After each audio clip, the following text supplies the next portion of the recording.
तर राज ठाकरे आणि उद्धव ठाकरे आज पुन्हा एकत्र दिसतायत।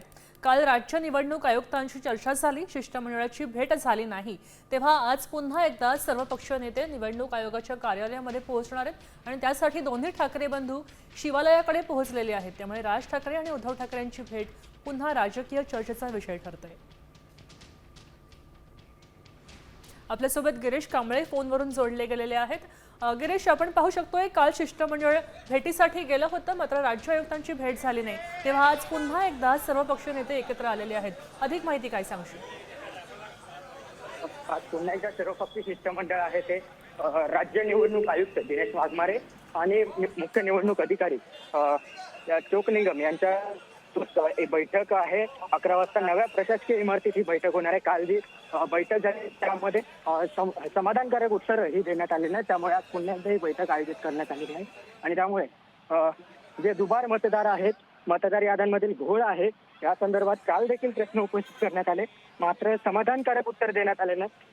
आयोगाने त्यांचा राज्य निवडणूक आयोगाने हा जो प्रश्न आहेत ते सर्व आम्ही तुमचे केंद्रीय निवडणूक आयोगाकडे माहिती देतो अशा पद्धतीची उत्तरे दिली आणि त्यामुळे काल राज ठाकरे यांनी मागणी केली की राज्य निवडणूक आयुक्त आणि मुख्य अधिकारी दोघांची एकत्रित आणि त्यानंतर आज बैठक होत आहे। उद्धव ठाकरे, राज ठाकरे, जयंत पाटील, बाळासाहेब थोरात, विजय वडेट्टीवार, शेकापचे जयंत पाटील, प्रकाश रेड्डी, विनोद निकोले असे सर्व पक्षाचे जे नेते आहेत ते या ठिकाणी या बैठकीला उपस्थित झालेले आहेत।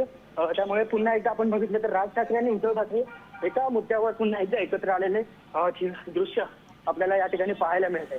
त्यामुळे आजच्या या बैठकीत काय होतं हे देखील पाहावं लागेल, कारण काल देखील राज ठाकरे आणि निवडणूक आयोगासोबतची जी बैठक झाली होती त्यावेळी अनेक प्रश्नांचा भडीमार हा निवडणूक आयोगावर केलेला होता, मात्र उत्तरे देण्यास निवडणूक आयोग असमर्थ ठरला आणि त्यामुळे आम्ही या ठिकाणी पुन्हा एकदा बैठक मागितली अशा पद्धतीचं माहिती आहे ती या ठिकाणी सर्वपक्षीय शिष्टमंडळाच्या नेत्यांकडून देण्यात आलेली होती। त्यामुळे आताही 11 वाजता मंत्रालयाच्या समोरची जी नवी प्रशासकीय इमारत आहे या इमारतीत ही बैठक होत आहे। 11 वाजता बैठकीत